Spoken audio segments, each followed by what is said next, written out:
수요일 2부 MG토론 시간입니다. 장해찬 국민의힘 청년 최고위원, 박성민 민주당 전 최고위원, 류호정 정의당 의원과 함께합니다. 안녕하세요. 안녕하세요. 안녕하세요. 한 살씩 젊어진 거 축하드립니다. 감사합니다. 저 어때요? 만 나이로 통일하니까 좀 편해졌어요? 아니 뭐 아직 뭐 네. 별로 그런 건 없죠. 뭐. 하루 됐는데 뭘 편해지고 말고. 아, 저 정부 정책에 대해서 저 여당 최고위원들 별로 시큰둥한데요 지금. 아니 근데 한동안은 진행 잘하신다. 한동안은 한국 나이랑 만 나이를 동시에 얘기할 것 같아요. 뭐 아, 동시에. 만 30입니다. 한국 나이로는 32고요. 뭐 이런 식으로 할 것 같아요. 근데 이게 중요한 게 우리가 그 나이에 따라 위계 서열이나 이런 게 너무 엄격한 사회였잖아요. 아, 장유유서. 네, 아. 대한민국이 한 살 차이 나도 뭐 깍듯하게 아. 형님 동생이고. 네. 근데 제가 네덜란드에서 대학 다닐 때 생각해 보니까 친구들 사이에서 너 몇 살이야 물어본 적이 없더라고요. 그럼 어떻게 해야 되죠? 왜냐하면 거기는 이제 같은 대학생이고 하면 그냥 다 친구인 거지. 뭐 몇 학년이다, 뭐 몇 살이다 해서 딱히 더 뭔가 달라지는 건 없으니까. 그러니까 뭐 우리가 갑자기 그렇게 서구식 문화로 가자는 게 아니라 네. 저는 너무 지나치게 딱딱했던 어떤 위계 서열 문화 이걸 좀 극복하는데 이번 만 나이 도입이 좀 도움이 됐으면 좋겠습니다. 네. 당에서도 서열 분야를 좀 풀어서 내년 공천에서도 청년 위주로 물갈이를 하자 뭐 이런 원대한 포석. 아, 진행을 정말 잘하시네. 기가 막히죠? 거기서 그 이야기가 나올 줄은 몰랐는데. 근데 너무 딱딱하다는 말이 있잖아요. 네. 그래서 뭐 저는 아무튼 이제 동생들이 저한테 반말하고 해도 자연스럽게 넘어가는 걸로 그냥. 네. 맞아요. 이게 장유유서가 너무 꼭 나쁘다고 볼 수는 없는데 그게 너무 사회를 강하게 지배하면 이렇게 좀 뭐랄까 나는 언로라든지 소통이 좀 막히는 그런 단점들을 믿는 것 같아. 예. 근데 이제 젊은 정치인들은 사실은 보통 이제 만 나이가 되면 다들 대체로 좋아하는데 예. 젊은 젊은 정치인들은 사실 일부러 한국 나이 이야기할 때도 좀 있었거든요. 아, 이게 맞아요. 사실 저는 이제 만으로는 30대인데 전 30대는 젊다고 생각하지 예. 어리다고 생각 안 하는데 예. 하도 그런 얘기를 들으니까 일부러 한국 나이로 얘기를 하는 거죠. 아, 근데 이제 30 못하게 돼서 슬프네요. 30대는 젊죠. 질풍노도의 시기죠. 제가 예. 지방에 이제 이번에도 뭐 재보궐선거 유세 다니고 막 전당대회 하면서 지방 곳곳 가잖아요. 50대 선배들이 지방에서는 너 아직 젊으니까 다음 기회가 있어. 야, 맞아. 나중에 나와 이런 이야기를 듣는데요. 그러니까 이 만 나이 도입과 함께 김태현 앵커님이 말씀 잘해주셨는데요. 네. 다음 총선에서는 정치권의 좀 세대 교체 돌풍도 화끈하게 일어났으면 좋겠습니다. 저 박성민 네. 최고, 제가 사실 방송 전에 박성민 최고가 만으로 몇 살이냐를 듣고서는 한편으로 부럽고 한편으로 놀라고 화내신 거 아니었어요? 예? 부러운 거 거죠. 그런데 네. 박성민 전 최고가 사실 정치 시작할 때 나이를 그 최고위원 할 때 나이가 굉장히 어린 나이잖아요. 지금보다 몇 년 전이니까. 대변인으로 처음 청년 대변인으로 시작했을 때가 한국 나이로 24살, 만으로 22이었고요. 예. 그다음에 최고위원 할 때가 25이었고 비서관 할 때가 26이어서 지금 보면 여자 YS예요. 그래서 아니 네. 그래서 다음 총선에 만약에 배지를 다시면 진짜 YS의 기록을 깰 나이인데. 아니 근데 YS가 만 26세 하셨을걸요? 예. 그러면 근데 다음 총선에 박성민 전 최고가 배지 달면 몇 살입니까? 저는 만 27? 아, 네, YS의 기록을 1년 차이로. YS입니다. 어쨌든 네. 그 어린 나이라는 것 때문에 정치권에서 뭐 좀 혜택을 받은 게 많다고 보세요? 아니면 좀 불편한 것들이 많았어요? 나이가 어리다는 점이? 사실 혜택을 받았다라고 하기에는 네. 청년으로 취급하는 나이의 폭이 저희가 만 45세까지여서 사실 그거는 네. 메리트를 잘 못 느끼겠더라고요. 네. 뭐 워낙 폭넓게 인정을 하다 보니까. 네. 근데 이제 오히려 좀 무시당하는 그런 아. 건 사실 좀 있었죠. 그러니까 나이도 어리면서 뭘? 뭐 아니, 이런. 뭐 오히려 그런 건 아니었는데 오히려 이제 제가 정치권 밖에 있다가 당에 들어온 사람이다 보니까 뭐 그렇게 막 쉽게 말을 놓으시거나 쉽게 막 동생처럼 대하시는 분은 또 은근 없었어요. 근데 다만 이런 거죠. 이제 나이가 어리니까 그냥 지나갈 사람으로 보는 거죠. 그냥 저는 그런 말 되게 많이 들었어요. 여기서 좋은 경험 쌓고 예. 나가서 좋은 직장 잘 다녀라. 근데 제가 직장 다닐 거면은 여기 그렇게 그 어린 나이에 갔겠습니까? 그건 사실 그러게요. 한국 사회에서 좀 손해 볼 수 있는 일인데 그런 말씀 되게 많이 하셨었어요. 많이 들었었어요. 네. 마치 뭐 인턴처럼 취급하는 거. 네, 맞아요. 그러니까 이게 좀 되게 극명하게 느껴졌던 게 같이 이제 정치를 했던 청년 정치인, 물론 저보다 나이는 많고 네. 같이 식사를 이제 뭐 선배 의원분들이랑 하게 되면은 그분한테는 출마 얘기를 하세요. 그래서 뭐 지역구는 어디 생각하고 있냐 이렇게 얘기를 하시는데 저한테는 물론 뭐 제가 피선권이 없긴 했지만 뭐 박채구는 잘 경험 쌓아서 이제 좋은 뭐 사회에서 좋게 이렇게 하길 바란다 뭐 이런 거 있잖아요. 취직 어디서 할 거야? 추천서 필요하면 얘기해. 뭐 뭐 이런 그런 거야? 거죠. 뭐 유학을 네. 갔다 오라는 네. 둥, 뭐 등등등. 뭐 아무튼 선거 출마는 뭐 저한테 없는 그런 거였어요. 알겠습니다. 어쨌든 결론은 아름답게 저희 MG 토론의 항상 공통된 결론은 내년 총선에 좀 물갈이를 해서 양당 제3당 이 자라나는 청년들에게 좀 많은 기회를 줬으면 좋겠다. 근데 뭐 제 요게 얼굴에 이제- 침뱉기일지 모르겠습니다만 네. 장경태나 김남국 하는 걸 보니까 네. 저희가 국민들 앞에 젊은 사람이라고 잘 봐주세요 하기 좀 민망하거든요. 그래요? 그러니까 청년이라고 다 뭐 좋은 정치하고 무조건 교체돼야 되는 건 아니고요. 그렇게 수준 낮은 청년 세대 얼굴에 먹칠하는 사람들은 같이 또 구태와 함께 몰려가야죠. 밀려나야죠. 알겠습니다. 저 장혜선 최고가 그냥 넘어가는 법은 없어. 훈훈하게 끝내려 했는데 꼭 이렇게. 네. 사람이 훈훈한 사람이 아닙니다. 저는. 알겠습니다. 자, 본격적인 정치권 얘기 좀 해보죠. 이낙연 전 대표 돌아왔잖아요. 네. 박성민 전 최고한테 먼저 물어야 되겠습니다. 이낙연 전 대표 첫 들어와서였던 공항에서 황영 인파, 그 다음에 이낙연 전 대표의 메시지, 그 음성, 톤 여기서 뭘 보셨나요? 저는 이제 정치 재개를 제대로 해보겠다라는 각오가 좀 읽혔다라고 생각을 해요. 저는 사실 뭐 일각에서는 메시지 수위가 너무 뭐 강하다, 뭐 갑자기 엄중낙연이 달라졌다 이렇게 얘기를 목소리 톤은 좀 높아졌어요. 많이 하시던데 그때 목소리 톤이 높아진 건 그냥 네. 사람이 많고 하니까 이제 네. 좀 크게 말씀하시려고 한 거였고요. 원래 네. 선거 때 연설하실 때 보면 그 정도로는 했어갖고 저는 좀 익숙했었는데 네. 어쨌든 정치 은퇴 선언을 하신 적은 없고 네. 그리고 문재인 정부 때 국무총리로 역할을 또 하셨던 분이기도 하고 당대표까지 역임하셨던 분이다 보니 이제 지금의 정치권에서 뭐 윤석열 정부를 향한 견제라든지 아니면 민주당을 위한 역할이라든지 이런 부분에서 본인이 폭넓게 쓰일 수 있다라고 판단을 하신 것 같아요. 그런 점에서 이제 그동안은 어떻게 보면 잠깐 정치권을 떠나 있었지만 네. 이제 내가 다시 돌아왔다라는 어허. 약간의 컴백 신호탄을 예. 좀 쏘아 올렸다라고 생각을 합니다. 장혜천 최고. 이낙연 전 총리 전 대표가 돌아와서 한 얘기의 수신자는 윤석열 대통령입니까? 이재명 대표입니까? 그러니까 그게 애매모호하다는 것부터가 이낙연 전 대표가 아직까지 별로 안 변했다라는 뜻인 것 같아요. 아, 그래요? 이게 메시지가 누구를 향해서 무슨 이야기를 하는지 간명하고 명확하게 전달돼야 되거든요. 네. 근데 이재명 대표와도 대립각을 세우고 싶고 윤석열 대통령에게도 한마디 해야겠고 그 생각이 너무 많으세요 이분은. 그러니까 저는 이재명 대표나 친명계 입장에서 볼 때 이낙연 전 대표는 굉장히 만만한 상대다라는 생각을 할 수밖에 없는 게 네. 사실 정치를 제가 해보니까요 민주당이랑 싸우는 것보다 당내 싸움이 더 살벌하잖아요. 근데 이낙연 전 대표는 살벌한 당내 싸움을 해본 적이 없어요. 아, 그렇습니까? 이재명 대표 같은 경우는 성남시장 할 때도 대선 경선 나가서 그 당시 절대적 지지를 받는 주류였던 문재인 당시 후보와 물고 뜯고 싸워본 그러니까 적어도 전투력과 구력에 있어서만큼은 인정을 할 수밖에 없는 상대인데 네. 이낙연 전 대표는 전남지사하다가 문재인 전 대통령이 총리로 뽑아준 이후로 그냥 평온하게 계속 이 레드카펫 꽃길 걷다가 갑자기 이제 이재명 대표한테 확 잡아먹힌 케이스거든요. 그럼 지금 이분이 와서 내가 그냥 이재명 대표가 잘 못하면 그 다음 찬스가 자연스럽게 나에게 오겠지 감나무 밑에서 입 벌리고 있으면 안 되는 거예요. 네. 정말 제대로 싸워서 이재명의 노선이 맞냐 이낙연의 어떤 이분이 어떤 중도 실용이라면 이 노선이 맞냐 한번 죽기 살기로 싸울 각오를 해야 되는데 당내 싸움을 그렇게 세게 해도 되나 야당이니까 정부 비판도 해야 되고 이렇게 오락가락한 태도로는 실전에서 단련된 이재명 대표 못 이깁니다. 네. 알겠습니다. 유호정 의원. 이낙연 대표가 못다한 책임을 다하겠다.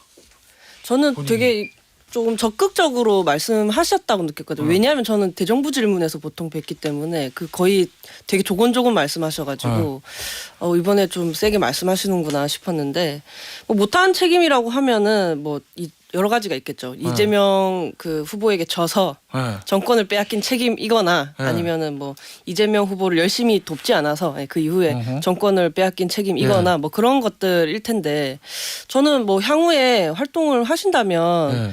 사실 지금 뭐 민주당이 혁신이 필요한 시기이기도 하고 어찌 보면 이제 새로운 리더가 이제 새로 이제 리더의 자리가 필요해졌을 때 본인 스스로를 지금 염두에 주시고 이렇게 활동을 하시는 것 같거든요. 그럼 뭐 혁신이라 하면 사실 성찰에서부터 오는 거기 때문에 본인 성찰에 관한 메시지도 나와야 하지 않을까. 뭐 과거에 뭐 조국 그 시국에 네. 좀 더 뭐 적극적으로 말을 했어야 했는데라든지 뭐 문재인 정부 시절에 어떤 다하지 못한 책임이라든지 그런 것들 먼저 이야기하시고 가면 더 훨씬 낫지 않을까. 민주당 내에서 현재 보기 힘든 태도이기 때문에. 예. 그리고 뭐 그렇게 생각합니다. 뭐 종로가 지역구셔가지고 사무실 거기 둔 거는 별로 이상하진 않은 것 같아요. 뭐 그렇죠. 종로가 네. 전 지역구였으니까. 근데 박상문 최고. 제가 아까 장해찬 의원한테 윤석열 대통령이 수신자입니까? 이재명 대표가 수신자입니까라는 질문을 왜 드렸냐면 정부 비판은 야당 전 대표였으니까 당연히 정부 비판 할 수 있죠. 근데 나라가 잘못되고 있다. 뭐 그것도 할 수 있죠. 그런데 이렇게 된 게 본인 때문이다라는 얘기를 하잖아요. 그러니까 만약에 본인이 나가서 대선 본선에서 졌으면 내가 후보였는데 내가 잘못해서 0.7%로 차례 져서 대통령이 윤석열 대통령 됐어. 나라가 이렇게 됐습니다. 죄송합니다. 이것도 아니고 본인은 경선에서 떨어진 사람인데 본인 때문에 이렇게 됐다고 하면은 앞서 유호정 의원 얘기한 대로 본인이 선거를 열심히 안 도와서 이재명 대표가 탈락해서 낙선해서 그런 건가요? 아니면은 본인이 후보를 나갔으면은 대통령이 됐을 텐데 본인이 후보가 안 되고 이재명 대표가 후보가 돼서 대선에서 졌다 이런 얘기인 건가요? 아이 근데 저는 그거는 네. 뭐 그 수신자를 이재명 대표로 상정을 하고 네. 이야기를 했다라는 거는 너무 좀 지나친 시각이다라고 판단을 하고요. 그 문장은 그냥 그대로 해석하시면 돼요. 지금 민주당 정치인 중에 윤석열 정부가 이렇게 좀 잘못된 정치를 하고 있다라는 이 현실에 대해서 책임감을 안 느끼는 정치인이 있습니까? 다 마찬가지예요. 아하. 다 이제 민주당의 정치인으로서 대선을 함께 치렀고 또 이제 이재명 대표를 지원해서 이재명 후보를 지원해서 대통령을 만들려고 했던 사람들이고 예. 그러니까 그거는 결국 이재명 대표 개인을 세우기 위한 과정뿐만 아니라 사실은 민주당의 승리를 쟁취하려는 과정이었잖아요. 근데 거기서 예. 실패를 한 거죠. 그렇다고 한다면 민주당 전체적으로 정치인들은 모두 다 도의적인 책임감을 느끼고 있는 것이고 예. 저는 여기서 뭐 저의 탓도 있다라고 말씀을 하신 거는 그런 정치인으로서의 도의적인 책임감 그리고 사실은 민주당 대표도 역임했었고 문재인 정부 총리도 했던 사실은 중량감 있는 인사로서 본인이 좀 더 크게 책임감을 느낄 수 있죠. 왜냐하면 직전 정부를 이제 본인이 총리로서 하기도 했었고 또 직전에 또 당대표로서 당을 운영을 했던 사람이기 때문에 그런 점에서 여러 가지 좀 복합적인 책임감을 느낀다는 것이지 내가 후보가 아니었기 때문에 졌으니까 내 부족함을 탓한다 이런 차원은 약간 너무 갈라치기적 시각이다라고 알겠습니다. 생각을 합니다. 예. 제 시각은 아니고요. 네. 뭐 그런 일부의 분석 기사가 있더라. 요 얘기입니다. 그러니까 이게 보면 지금 싸움 예. 구경이 제일 재밌다고 예. 자꾸 뭐 국민의힘에서는 예. 고차원적으로 분석을 하세요. 자꾸 막 이제 뭐 어떤 구도가 생길 거고 뭐 그걸 통해서 어떻게 흘러갈 거고 이렇게 굉장히 내다보시는 분석들을 많이 하는데 원하는 대로 그렇게 당이 갈라지지 않을 거다라고 생각합니다. 알겠습니다. 주제를 바꿔보죠. 후쿠시마 오염수 얘기 좀 해보겠습니다. 먹방 대 단식. 자, 제 왼쪽에 있는 장해찬 최고위원은 국민의힘 최고위원은 먹방파. 그냥 파자로 붙일게요.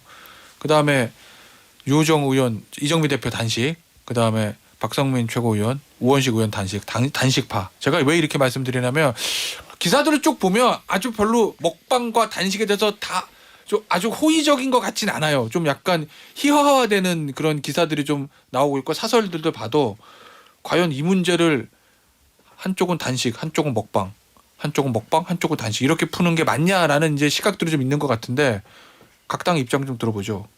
어디부터 할까요? 저부터 할게요. 예, 일단 먹방. 일단은 이 양비론적 시각으로 이걸 접근하고 네. 팔짱 끼고 아예 먹방이 뭐냐 단식은 또 뭐냐 이러는 분들은 배가 불러서 그래요. 그렇습니까? 현장을 좀 가보라는 말씀을 드리고 싶어요. 예. 저희가 이제 김기현 후 100일 출범 만찬으로 노량진 수산시장 갔더니 상인분들이 눈물 글썽이면서 고맙다고 하시더라고요.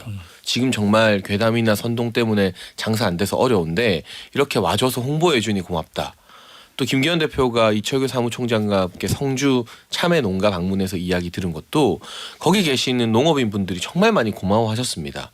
그러니까 이게 회를 먹고 참외를 먹는 게 본질적인 해결책은 아니죠. 네. 뭐 이게 본질적 대안은 아닙니다, 당연히. 다만 이 괴담이나 선동 때문에 과거에 너무 힘들었던 전례가 많은데 일찍 나서서 여당 지도부가 관심을 환기시키면서 우리 먹거리 괜찮습니다. 그러니까 국민 여러분 저희도 먹으니까 안심하고 많이 먹어주세요 하는 게 그분들에게 분명한 도움이 되고 있고 정치 성향 떠나서 상인과 뭐 어민, 농업인 분들이 반가워하는 일인데 이걸 가지고 팔짱 끼고 비판하는 사람들은 이 물고기 한 마리 참외 한 박스라도 팔아주는데 도움이 되어봤냐. 그래서 본질적으로 과학적 검증 기준을 가지고 우리가 민주당의 어떤 주장에 대해서 맞서는 건 계속 해야죠. 예. 국민 여러분께 1000번이고 100번이고 설명 더 드려야 됩니다.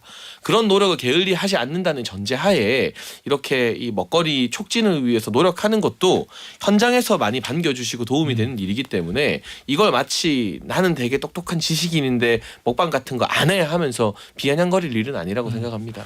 자, 그러면 이 국민의힘의 일단 먹방에 대한 이야기 어떻게 들으셨어요? 반론 있으시면. 근데 저도 요즘 회를 좀 더 많이 먹기는 해요. 아, 그래요? 항상 이런 문제 생기면 그 네. 사이에서 이제 허리가 이렇게 휘는 게 예. 소상공인 분들이어가지고 실제로 조금 매출이 줄었다고도 하시고 해서 그냥 뭐 개인적으로 소비를 내가 뭔가 한다면 조금 더 회를 먹는 뭐 그런 정도인데 근데 지금 그래도 이 정도로 하고 있는 건 시민들께서 조금 답답하신 거잖아요. 먹방대 단식으로까지 표현을 하는 건 사실 원래 지금 뭐 장외투쟁 뭐 이런 것들은 소수 정당이나 아니면 그 아예 원외에서 시민단체들이 많이 하는 그런 네. 말 그대로 뭐 그런 거였는데 다 뛰쳐나가서 이제 투쟁 아니면 뭐 투쟁 대 투쟁으로 지금 가고 있는 거죠.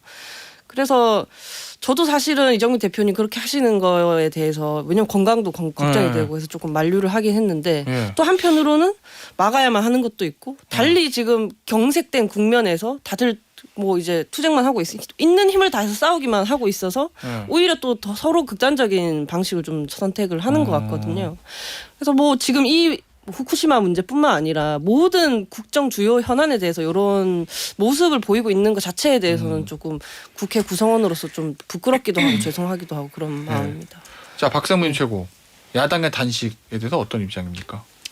뭐 말씀하신 대로 최후의 수단인 거죠. 네. 그러니까 지금 사실 뭐 장애 집회를 한들 뭐 또는 여당에게 계속해서 무언가를 촉구를 하고 국회에서 하다못해 특위 구성하자고 합의까지 했는데 IAEA 보고서 나온 다음에 하자고 계속 국민의힘이 미루고 있잖아요. 그러니까 네. 국회에서 할 수 있는 거를 지금 피하고 있는 거죠.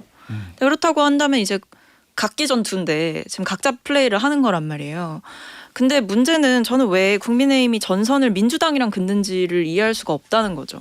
일본이랑 거의 된다는 취지인가요? 네. 아니, 왜냐하면 이 문제는요. 사실 이게 여야가 있는 문제가 아니라는 점에는 다 동의를 하실 거고, 근데 다만 이제 국민의힘은 계속 괴담이다, 선동이다 이야기를 하면서 민주당이 제기하는 의혹 자체를 전부 다 무슨 가짜 뉴스처럼 취급을 하시는데, 저는 국민들이 회 소비 안 하고 뭐 소금 사재기하고 이러는 게 저희가 계속 이거에 대해서 문제 제기를 해서 저희의 주장을 듣고 하시는 거라고 생각 안 해요. 네. 지금의 불안감을 해소할 만한 제대로 된 대안을 정부 여당이 내놓지 못하고 있기 때문에 알아서 대비하시고 알아서 준비하시는 거란 생각이 들거든요. 그렇다고 한다면 정부 여당이 지금 해야 될 거는 가서 먹방하고 하는 게 아니라 제대로 된 대책을 마련하겠다 또는 적극적으로 저지하겠다 아니면 야당의 질문에 대해서 제대로 대답하겠다라는 자세를 보여줘야 되는 건데 지금 하는 거 보면 뭐 문재인 정부 때 그러면 왜 그랬냐 뭐 아니면은 지금 하는 거 뭐 성주참외 괴담이랑 뭐가 다르냐 다 이런 가짜뉴스 식으로 치부하는 것밖에 안 된단 말이에요. 너무 1차원적이고 사실은 얄팍하다라는 생각이 듭니다. 그래서 당연히 현장에선 반응 좋겠죠.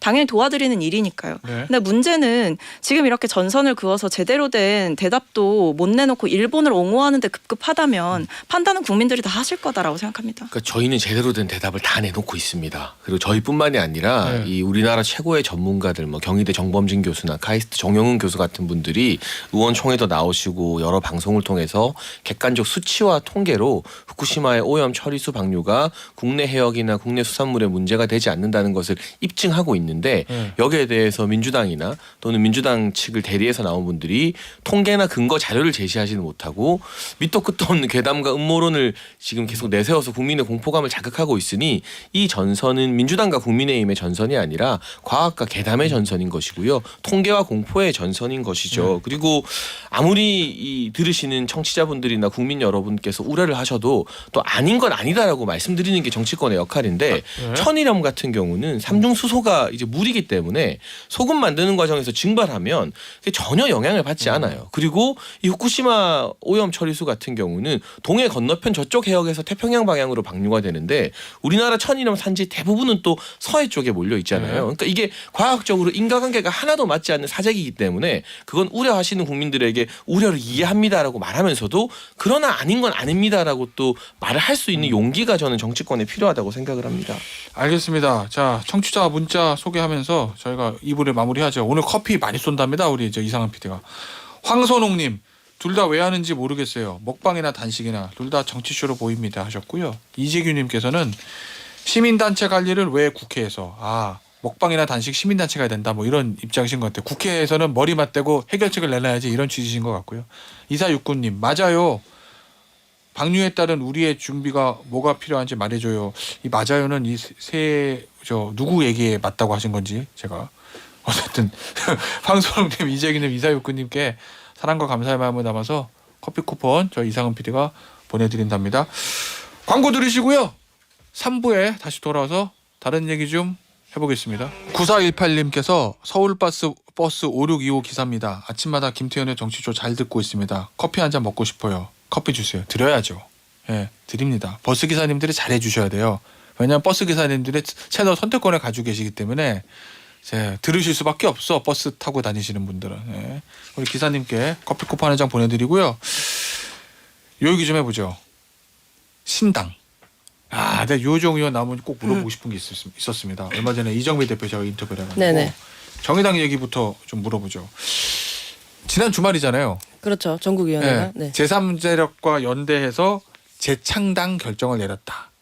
신당 창당 결정을 내렸죠. 네. 신당 창당. 네네. 근데 자강론과 제가 이정미 대표한테 뭐라 물었냐면 자강론 그러면 이 아니로 신당론으로 가는 겁니까? 이런 취지의 질문했더니 이정미 대표의 답은 자강론 아니면 신당론 이거 양자택일 게 아니다. 같이 가는 거다. 자강이 돼야 신당을 하지 뭐 이런 취지의 대답을 했거든요. 맞습니까? 그 부분만 떼어놓고 보면 사실 뭐 틀린 말은 아니라고 저도 생각해요. 근데 이제 지금 저번 주에 저희가 전국위원회에서 정해진 내용을 좀 압축하면 노동, 녹색 그리고 뭐 제3 정치 세력과 함께 신당을 창당한다 이런 거였고 여기까지 이 한 문구를 만들기까지 당내 여러 의견을 가진 분들과 뭐 거의 한 달 두 달 이야기를 해서 만들어진 거거든요. 뭐 제3 세력이라는 것도 저희가 이렇게 좀 포함해놔야 된다. 왜냐하면 지금 정치 세력으로서 이렇게 더 많은 권력을 획득하고자 하는 집단이 가능성을 닫아두는 방식으로 문구를 작성하는 것은 옳지 않다. 그리고 다른 분들도 다 동의하셔가지고 결국 뭐 이런저런 뭐 토론이 있었지만 80명 정도 중에서 전국위원 66명? 네, 거의 이제 압도적인 가결을 했거든요. 그런데 이제 그 뒤로 몇몇 지도부들께서 사실 이런 것들이 이제 우려나 뭐 다 반영돼서 통과가 된 것인데 이제 뭐 나가서 제3 세력은 빼고 말씀을 하시는 거죠. 녹색, 노동 뭐 요런 부분만. 근데 사실 그렇게 하면은 도로 민주노동당이라고 생각하거든요. 결국 그냥 자강론 안에서만 머무르는 정도란 말이에요. 보던 분들 또 만나서 어떻게 해보겠다라는 것이기 때문에. 그래서 저는 저희가 이제 정치 권력 획득을 목표로 하는 정치 집단이잖아요. 그렇죠, 그래서 정당은. 가능성을 너무 닫아두는 방향으로 벌써부터 재단에서 그렇게 하시진 않았으면 좋겠다. 사실 저도 이정미 대표 때 그 부분을 물었어요. 금태섭 전 의원이나 양양자 전 의원과의 연대는 이정미 전 대표가 인터뷰를 통해서 일단은 쉽지 않다라고 얘기를 한 거고 그럼 다 빼고 나면 녹색 노동인데 그러기 위해서는 파일을 키우기는 좀 한계가 있지 않느냐라는 이제 저도 같은 질문 드렸거든요. 그러면 유호정 의원 같은 경우에는 금태섭 전 의원이나 양양재 의원과 연대의 가능성을 열어놔야 된다 이런 입장이신 거예요? 저는 굳이 닫아놓을 필요는 없다고 생각합니다. 사실 또 저희가 먼저 그러니까 정의당 소속 사람들이 먼저 이 얘기하는 것도 사실은 조금 우스운 얘기예요. 왜냐하면 금태섭 의원님과는 토론 한 번 했을 뿐이고 제가 저희 세 번째 권력이 그리고 양양자 의원님과는 아마 당내에서 통화도 하신 분 없을걸요.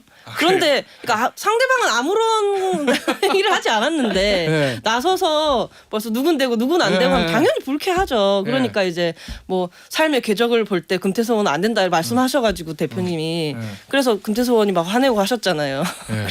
이런 일들이 발생을 하는 거죠. 뭐 굳이 그렇게까지 이렇게 선을 그어야 할까요? 뭐 알겠습니다. 그 장혜영 의원과 같이 이끌고 있는 세 번째 권력 예? 그 세 번째 네. 권력도 지금 지난주 정의당에서 통과된 그 제3지대 신당론 여기에 100% 찬성하십니까?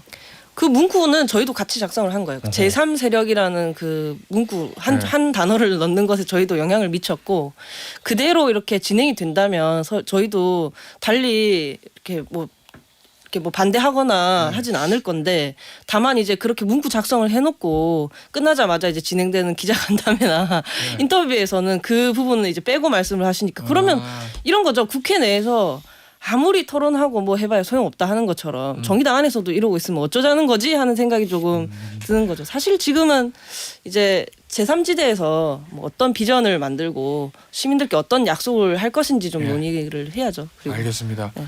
제3지대 장채고 제3지대 얘기들 많이 나오잖아요 지금. 네. 금태섭 전 의원과 양양자 의원의 신당들 네. 어떻습니까? 어떻게 전망하세요? 그러니까 저는 잘 안 될 거라고 보지만 긍정적이라고 평가합니다. 잘 안 될 거지만 긍정적이란 건 이건 예.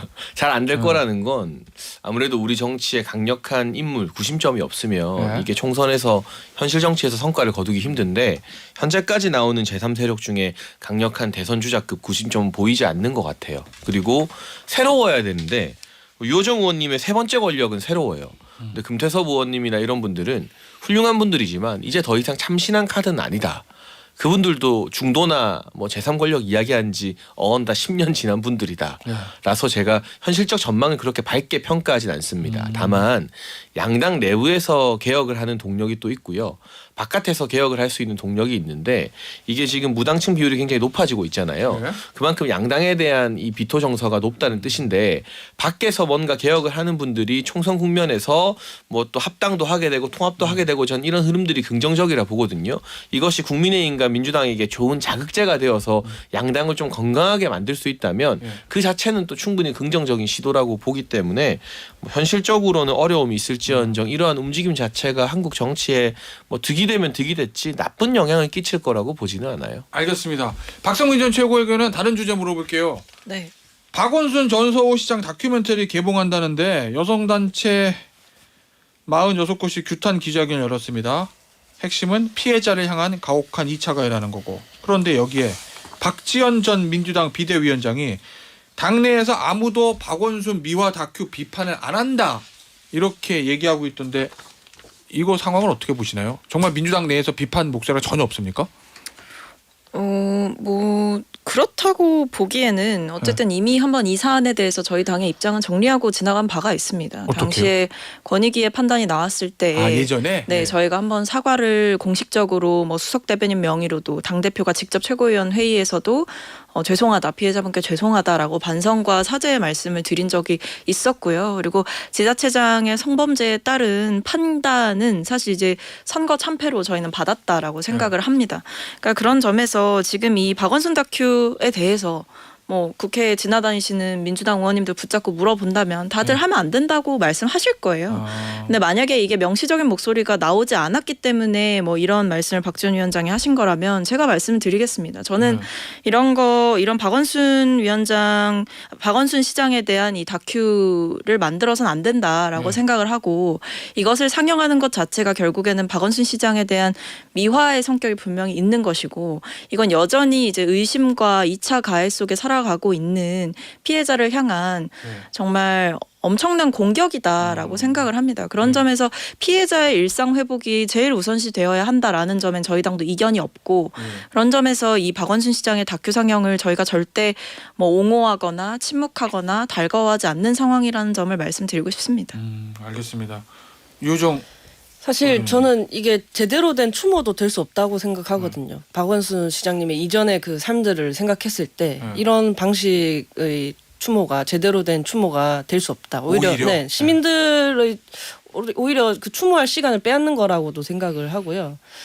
민주당이나 뭐 다른 정치인 분들께는 이런 말씀을 드리고 싶어요. 처음에 저도 이거 논란됐을 때 말 자체를 안 하는 게 오히려 낫지 않나? 왜냐하면 피해자에게는 또 이게 그냥 수면 위로 떠오르는 것 자체가 스트레스일 수 있잖아요.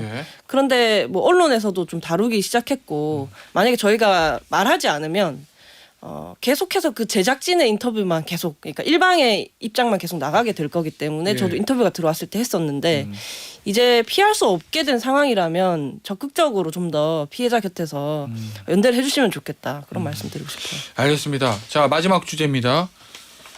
장최고 이 퀴어 문화 축제라는 거 있잖아요. 네. 퀴어 문화 축제 얼마 전에 저 대구에서도 저 대구 시장하고 경찰청장하고 좀 약간의 충돌이 있었는데 서울에서 오늘 1일 7월 1일에 개최 예정이라고 합니다. 그런데 서울시가 주최 측의 서울광장 사용을 금지했다. 그러니 여기에 대해서 야 이거 차별하는 거 아니야? 성소수자를 이런 일각의 지적도 있던데 이거 어떻게 보시나요? 지자체장의 정당한 권한이죠.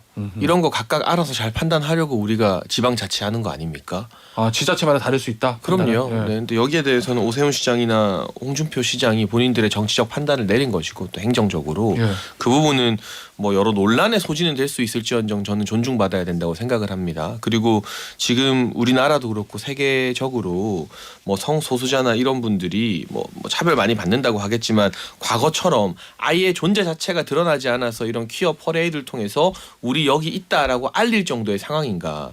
시대가 계속 변했잖아요. 네. 국회의원들 과거에는 군사 정권 시절엔 불체포 특권 필요했죠. 근데 지금도 그걸 헌법상의 권리라고 지키겠다 서양 안 하는 사람들 이 시대 변화에 적응하지 못하는 뒤떨어진 정치인이라고 저는 보는데 퀴어 퍼레이드도 마찬가지라고 생각해요.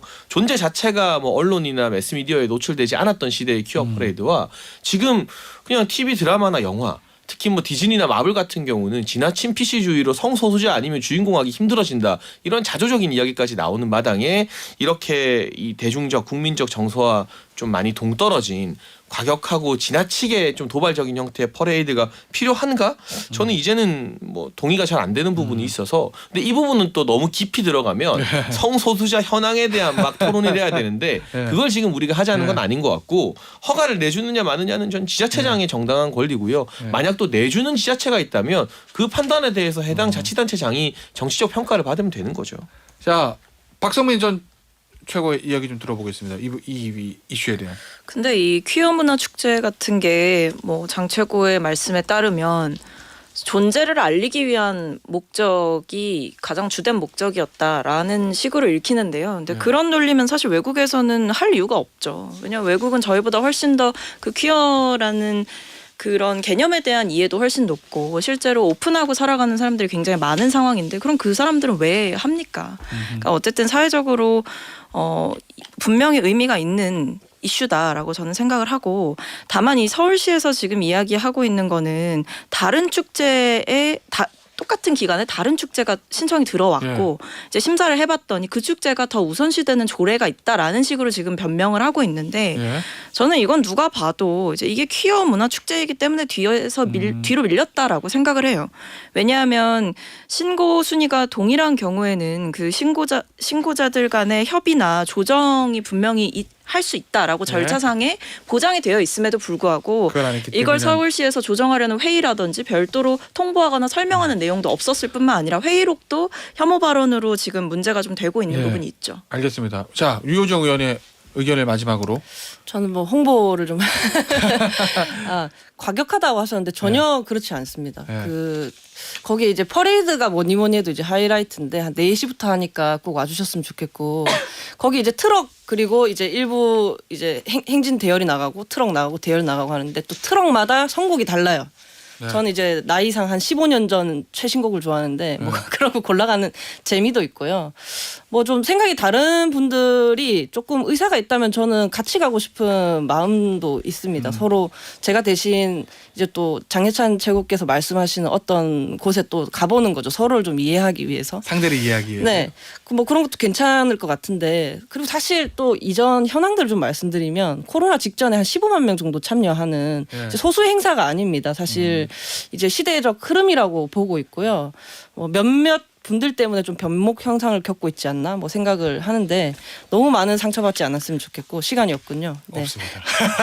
많이 참여하셨으면 좋겠습니다. 알겠습니다. 오늘 MZ 토론 여기서 마무리하도록 하죠. 지금까지 류호정 의원, 박성민 전 최고위원, 장해찬 최고위원이었습니다. 감사합니다. 감사합니다. 감사합니다.